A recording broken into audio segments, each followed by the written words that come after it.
I didn't see you there. So in this video today, I'm going to talk about my strengths and weaknesses dealing with nonverbal communications. Nonverbal communications such as touch, eye contact, and facial expressions. So let's get started.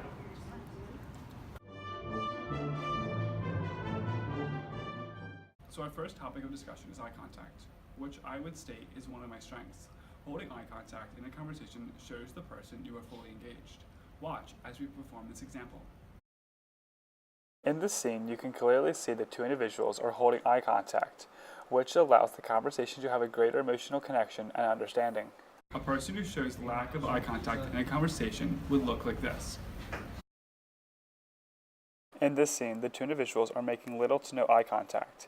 This will result in the conversation having little meaning and in turn will end the conversation either prematurely or will have a negative impact on the relationship of the two. Now that topic 1 is covered, we can move on to topic 2. Topic 2 is touch. Touch is also one of my strengths because I am aware of people's personal boundaries and space.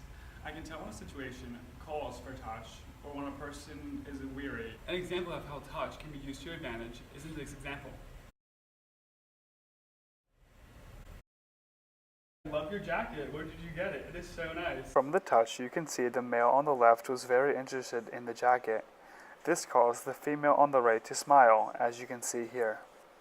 An example where touch can be a disadvantage on your part is if it is unwarranted.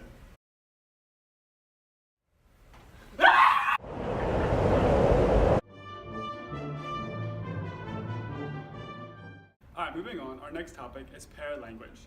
In my case, this is a disadvantage, as I tend to talk too fast or too slow or even mumble in my words. Having ineffective paralanguage skills can definitely hinder your experience in life.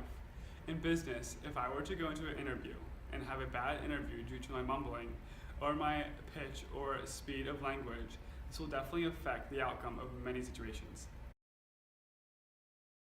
In this scene, the interviewee is talking at a rate of speed that is too fast for the interviewer to understand. This infraction leads to a bad interview process and hinders the outcome of what could have been a job offer. In this scene, the interviewee is talking at a rate of speed that is comfortable and confident. Talking at this normal rate intrigues the interviewer to develop a further liking of the interviewee and offer him a job. Our fourth topic is facial expressions. In my favor, I would say facial expressions are a weakness. I tend to be bad at hiding my facial expressions and show unwanted expressions when I'm talking to my friends and peers. As the person on the left shares some ugly news with the person on the right, he cannot help but show his disgust. This would lead some people to believe the person on the right is highly offensive and disrespectful. In this scene, you can see the exact opposite. The male on the right holds a firm face that doesn't let his emotions get in the way of the conversation. Our next topic of discussion, topic 5, is hand gestures. I would say this is one of my weaknesses, as I do not use hand gestures in my conversations. I would say that hand gestures provide another level of emotional intelligence in conversations, which I do not provide. This first example shows how hand gestures can improve a conversation. Hi, so how was your day? You can see that the hand gestures prove the premise that it adds a level of genuineness. Compared to the next scene, as you can see, the very bland body movements provide little insight to how the male is actually feeling. Boring, isn't it?